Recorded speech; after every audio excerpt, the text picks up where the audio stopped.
Hey, what's going on, guys? Welcome back to the channel. If it's your first time here, my name is Jonathan.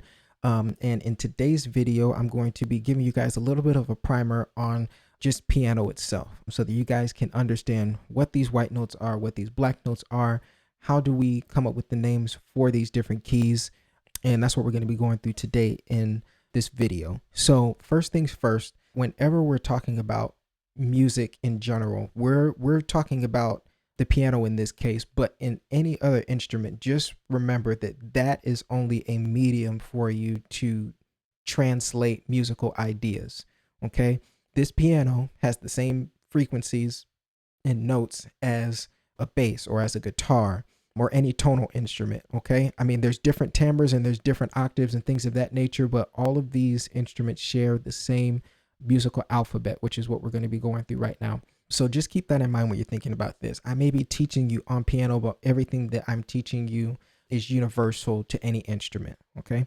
So when we're looking specifically at the piano, and the reason why it's so easy for people to teach music on piano is because it's such an easily recognized pattern. If you notice, there are sets of twins and triplets, I like to call them, of these black keys. Okay. We have a set of twins here, a set of twins here, a set of twins here, going all across the keyboard, as well as triplets, groupings of 3. Okay. We use those as landmarks in order for us to identify, where we're at in the keyboard. Okay. That's the first step. If you take a look, if you notice, these patterns continue. You got a set of twins and triplets, then twins and triplets. So what I want you to focus on is I want you to look down at your keyboard, whether it's, a little toy keyboard or whether you've pulled up a keyboard app on your phone. Chances are if you pull the keyboard app up on your phone, you're only going to see this section. Okay. Just this small section of 12 notes. 1, 2, 3, 4, 5, 6, 7, 8, 9, 10, 11, 12. Okay. That's how I want you to think about this keyboard. There's 88 notes here. It may not look like it, but there's 88. From this note to this note, there's 88 keys. Okay. Don't think about 88. Think about the 12 within this little range here, starting from the edge of the twins to the edge of the triplets. There's only 12 notes. Okay. So now that you've taken 88 notes and turned it into 12, we can now put names to those 12 notes. And once we do, these 12 notes are then just simply repeated again and again and again. Okay. So the first thing that we need to understand is that we do have a musical alphabet, and it does grab it from the normal alphabet that you're used to. Okay. A, B, C, D, E, F, G, H, I, J, K, L, M, N, O, P. That alphabet.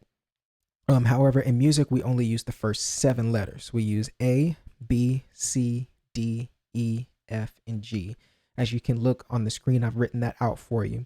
If you want to take notes yourself, definitely feel free. I just left some notes up there just so you guys can see the broad picture of what I'm talking about here. So we need to figure out how we're going to place these letter names. Okay. The easiest note to start with is the note of C, and here's why.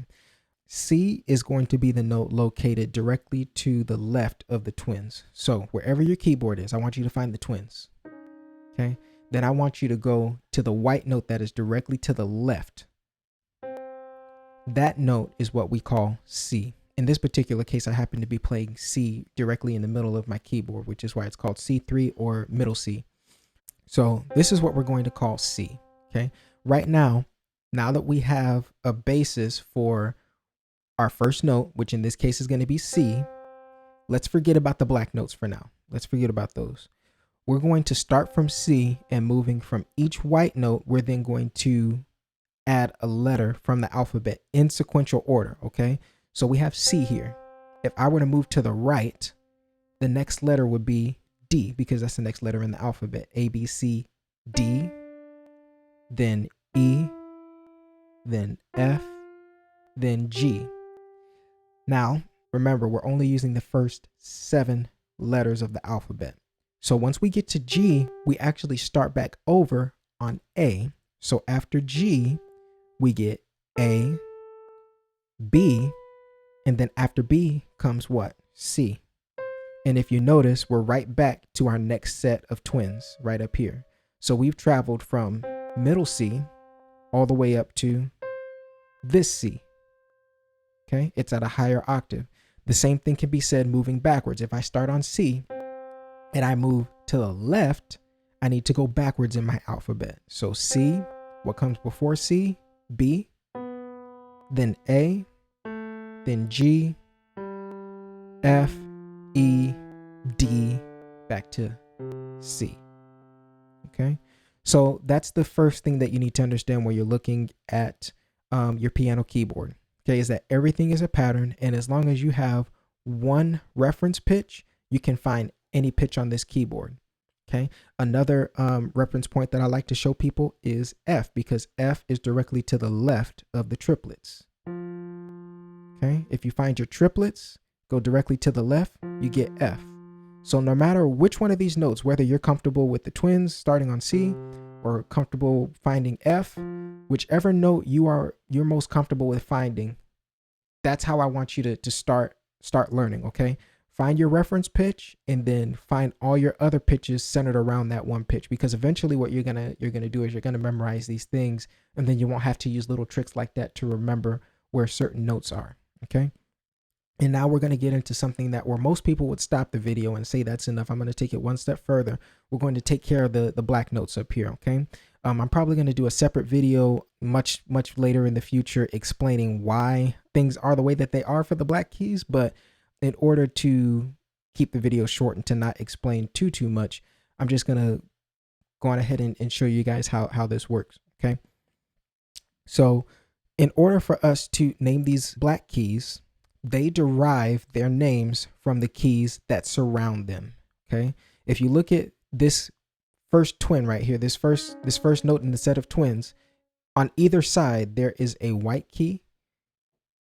You see how that works? It's basically like it's sandwiched in between these two white keys. Okay. What this means is that this note can now take on the letter name of either C or D. Okay, let me explain. These are what we call accidentals. Okay, or if I had sheet music up, I'd be able to show you what an accidental looks like. But basically, on a sheet of music, you have 5 lines and 5 spaces. Those 5 lines and 5 spaces correspond to all the white notes. There are no black notes on there. So in order for us to play the black notes, we then have to alter the white notes by adding one of those symbols that you see there up there on the screen. So the little hashtag sign that you see, and you've probably seen it already in this video when I play the note, it's followed by a little hashtag sign. We call that note a sharp. Okay. And spoilers, this note is called C sharp. Okay. But why? It's always better to understand why we're doing something rather than me just to tell you, okay, that's just how it is. I feel that you get a better understanding of what's going on if I were to do that for you. So the reason why we call that note C sharp is because we are taking the note C and we are altering it by sharpening it. The word sharp means to raise a note by 1. Okay. So I'm going to take C and raise it by 1 note. Now remember, all of these are notes. Okay. So don't get confused. Don't think that the white notes are notes and the black ones aren't. No, the black ones are notes too. So if I say raise it by 1 note, that means I move it to the very next note, which is this, which makes it C sharp. Okay. Now in reverse, if you see on the screen, I have something that's called flat.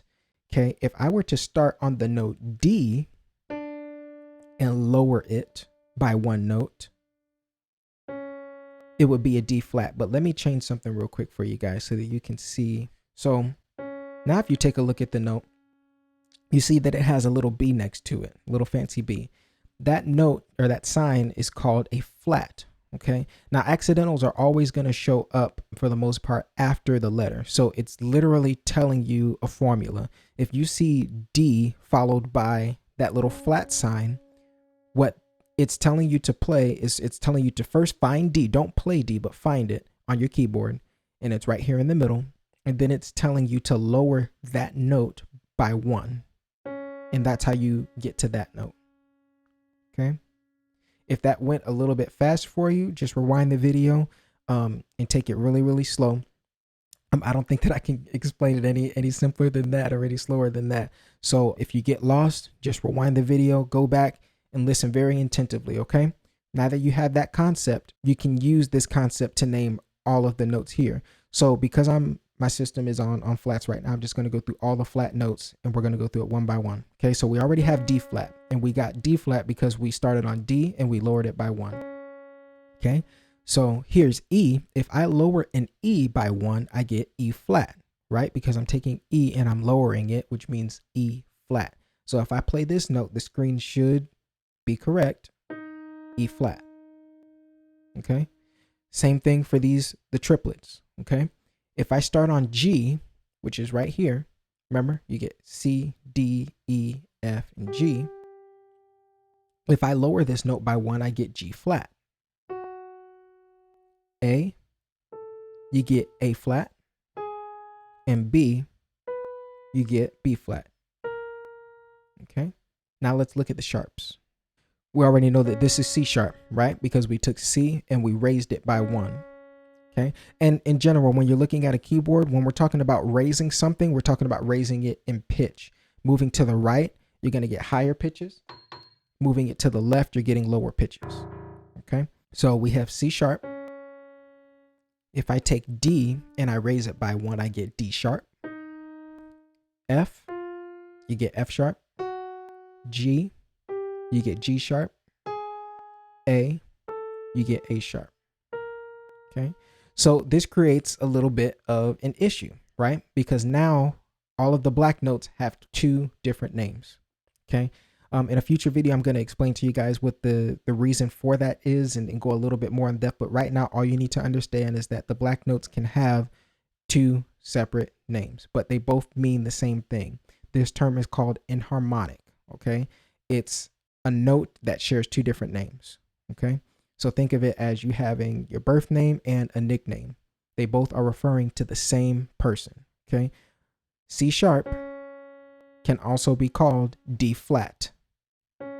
Okay, D sharp can also be called E flat. They're both the same exact thing, just different names. So your best bet is to learn both names. But I don't want you to think of it as just memorizing those names. I want you to understand the concept of sharp and flat, because guess what? White notes can also be called sharp or flat. As an example, if I start on C, we've already tried to raise this note by 1, right? And we get C sharp.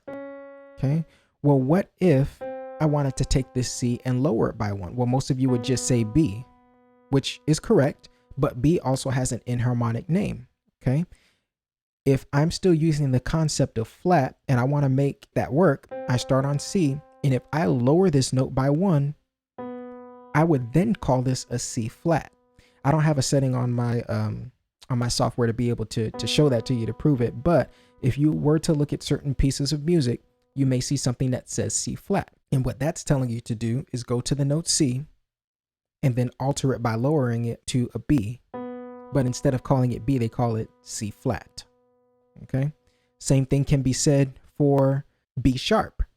If I were to start on a B and raise it by 1 note to a C, most people would say that's just a C, but depending on who you talk to, depending on what the music says, it could say B sharp. It's your job as a musician to be able to interpret what the piece of music is trying to say to you. Just understand that I'm not teaching you just to memorize these names, but I want you to understand that concept up there. Understand what sharp means, understand what flat means, because if anybody were to surprise you with anything, you would know how to problem solve. Okay, and that's number 1. I don't want to just teach you guys all of these different things. I want you to be able to learn and teach yourselves, because that's the best way that you can learn music, is through understanding the concepts, the foundational things, and then being able to add on to them when you want to learn more. So that's it for this video. Again, if this has been helpful to you guys, go on ahead and subscribe to the channel. There's going to be more tutorial videos coming out. If you guys have any questions in regards to anything that we went through today, leave it in the comment section below, or let me know what type of video you would like to see next. Remember to like, share, comment. You guys have a good one.